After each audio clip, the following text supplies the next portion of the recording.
Salut à tous! Cette histoire est inspirée de témoignages réels partagés par nos abonnés sur la chaîne. Afin de préserver l'anonymat des personnes impliquées, les noms et certains détails ont été modifiés. Mais l'émotion reste intacte.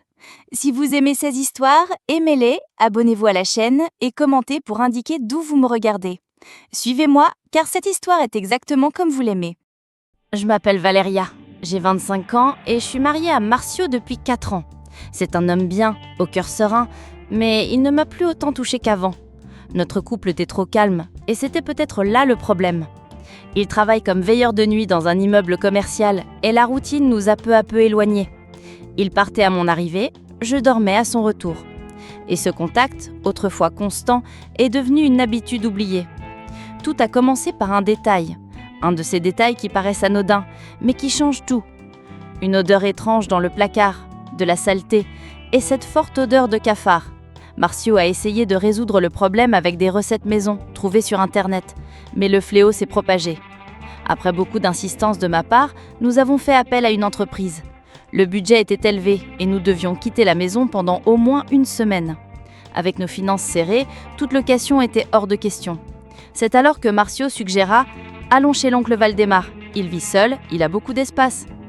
L'idée me tracassait. Je ne connaissais à peine Valdemar, le frère aîné de sa mère, veuve depuis des années. Un homme sérieux, toujours avec un regard distant. Mais les options étaient rares. J'ai fini par accepter. La maison se trouvait dans un vieux quartier, loin du centre-ville. C'était une de ces maisons de plein pied, avec des euros d'attache sur les murs, des meubles lourds et de nombreux objets anciens. En entrant, j'ai eu l'impression d'avoir envahi un lieu où même l'air semblait chargé d'histoire. Valdemar nous accueillit avec le strict minimum, une poignée de main ferme à Marcio et un signe discret à mon intention. La chambre d'amis était petite, mais propre. Un lit simple, une vieille commode et une fenêtre coincée. J'ai tout de suite senti que cette semaine serait plus que poussiéreuse. Le premier soir, Marcio partit pour son service. J'étais seule à la maison. J'essayais de lire, de dormir, mais le silence y était épais, presque vivant. J'étais allongée lorsque j'entendis 3 coups légers à la porte. « Valéria ?» C'était Valdemar, un bol à la main. « J'ai fait de la soupe, je pensais que tu voudrais quelque chose de chaud. » J'ai hésité. Cela me prenait par surprise, mais j'ai accepté plus par politesse que par faim. Je suis allée à la cuisine, pieds nus et vêtue de mon simple pyjama. La maison était sombre, mais la lumière jaune de la cuisine rendait la pièce chaleureuse. Je me suis assise à la table. Il était debout, appuyé contre l'évier, les bras croisés. « Merci », j'ai dit doucement. « Tu n'étais pas obligé. » Il a haussé simplement les épaules. Ici, chacun prend soin de l'autre du mieux qu'il peut.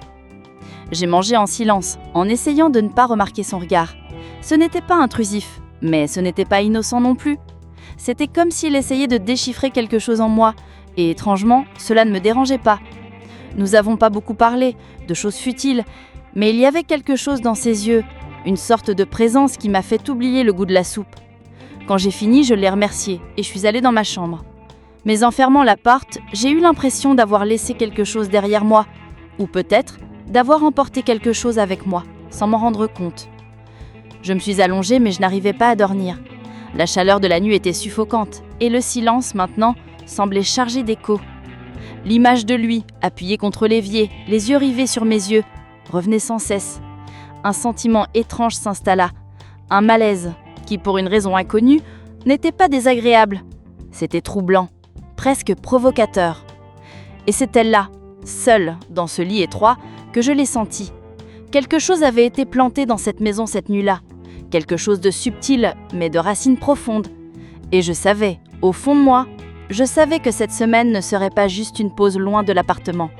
Ce serait une pause loin de ma propre vie. Mais avant de continuer, les gars, très vite, hein. Si cette histoire a déjà piqué votre curiosité, n'oubliez pas d'aimer la vidéo, de vous abonner à la chaîne et d'activer la cloche. Sur la chaîne, on trouve plein d'histoires provocantes, pleines de tension, de désir et de ce suspense qui fait battre le cœur. Et dites-moi dans les commentaires, avez-vous déjà senti quelque chose d'étrange, mais si bon? Je veux connaître votre avis. Attendez le prochain chapitre. Et rappelez-vous, l'interdit n'est que le début. Le lendemain matin, le léger bruit de la porte qui s'ouvrait m'a alerté de l'arrivée de Marcio. Il est entré épuisé, les cernes encore plus prononcées que la veille. Il m'a donné un rapide baiser, m'a murmuré « bonjour » et est allé directement dans la chambre, se laissant tomber sur le lit comme un poids mort. Les ronflements ont commencé quelques minutes plus tard. Je suis restée immobile un instant, à observer la scène. Mon mari dormait profondément, inconscient du trouble qui m'habitait. Et ce n'était pas seulement de la fatigue ou de l'agacement, c'était quelque chose de plus difficile à nommer. Un malaise qui ne me faisait pas mal. Au contraire, c'était perturbant d'une autre manière, si vous voyez ce que je veux dire. J'ai attrapé les produits d'entretien que j'avais trouvés dans le placard de la buanderie. J'avais besoin de m'occuper les mains pour essayer de me calmer. Je me suis changée, j'ai attaché mes cheveux en un chignon haut et j'ai commencé à descendre le couloir. La maison, bien que propre, avait cet air d'abandon discret. Vous voyez ? Comme si quelqu'un prenait soin de son apparence mais oubliait l'âme de la maison. Alors que je passais la serpillière, j'entendis des pas. Je regardai par-dessus mon épaule et il était là, l'oncle Valdemar, appuyé contre l'encadrement de la porte du salon, les bras croisés et ce regard silencieux qui semblait toujours analyser plus qu'il ne laissait paraître. « Tu n'avais pas à te déranger, Valéria ?» J'ai souri, même si j'avais le cœur lourd. « Ce n'est pas dérangeant, c'est le moins que je puisse faire pour ceux qui nous hébergent. » Il a hoché la tête, mais est resté là quelques secondes de plus. Son regard s'est attardé sur moi. L'espace d'un instant, j'ai cru qu'il voulait dire quelque chose, mais il s'est retenu. Puis il m'a adressé ce sourire en coin, le genre de sourire qu'on n'obtient pas toujours. Marcio a de la chance. Il a dit ça, mais son ton semblait suggérer quelque chose de plus. En fin d'après-midi, la chaleur semblait dégoulinante sur les murs, ma peau collait à mes vêtements, et mes pensées semblaient fondre aussi. C'est alors que Valdemar est réapparu, plus décontracté cette fois, s'essuyant le front avec un vieux torchon. « Que dirais-tu d'une pizza aujourd'hui ? Je paie. Au moins, on n'a plus besoin de chauffer la maison. » J'ai accepté avec un léger sourire. J'avais besoin de cette pause. Pendant que la pizza était tantôt l'attendait, il est apparu avec 2 canettes de bière. « Je sais que ce n'est pas vraiment ton style, mais ça aide à se détendre, » il a dit en m'en tendant une. J'ai hésité un instant, mais j'ai accepté. La première gorgée fut amère, mais le soulagement est vite venu. Nous nous sommes assis sur le canapé, un de chaque côté, mais pas tant que ça.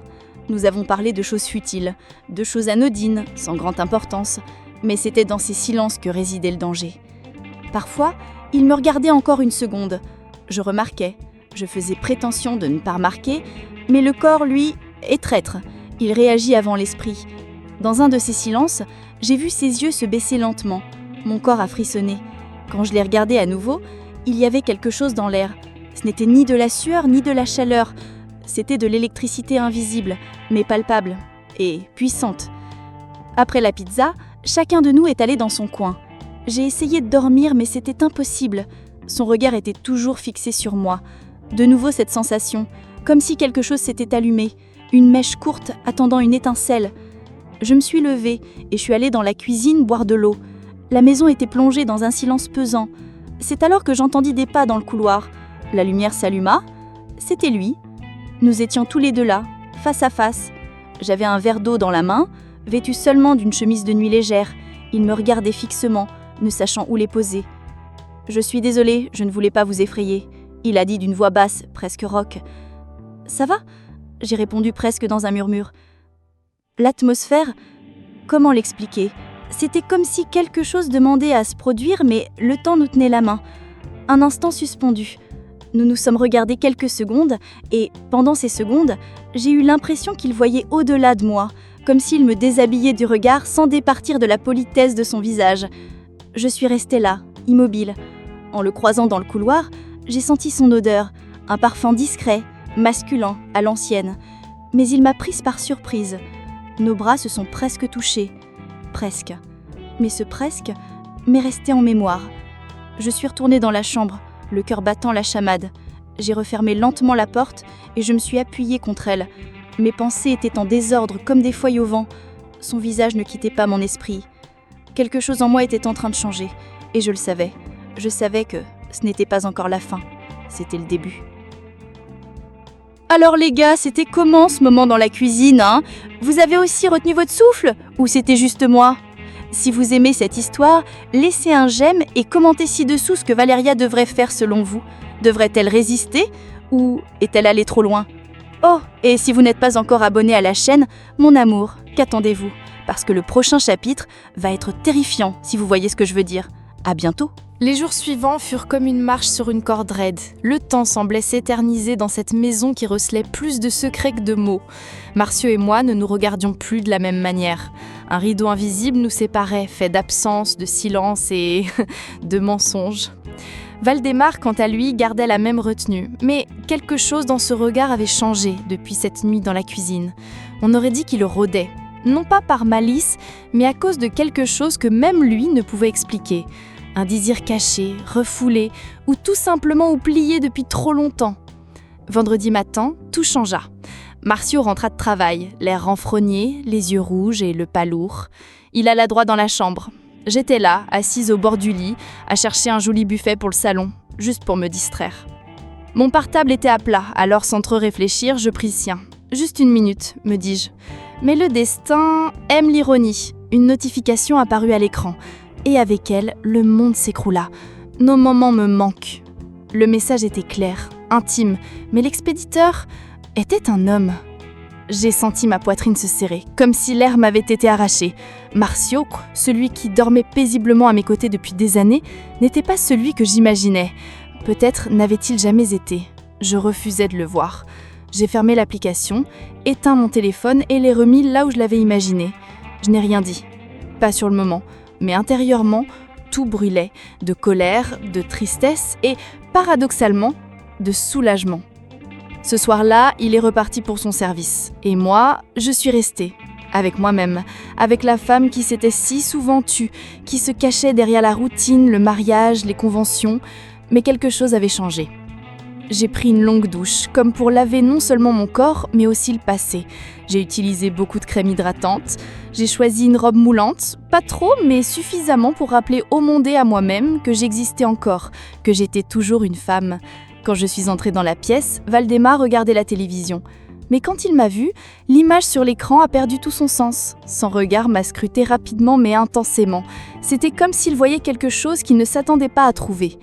Ou peut-être quelque chose qu'il essayait d'éviter depuis des jours. « Tu veux une bière ?» Et je demandais d'un ton presque innocent mais plein d'intention. Il hésita, mais ne refusa pas.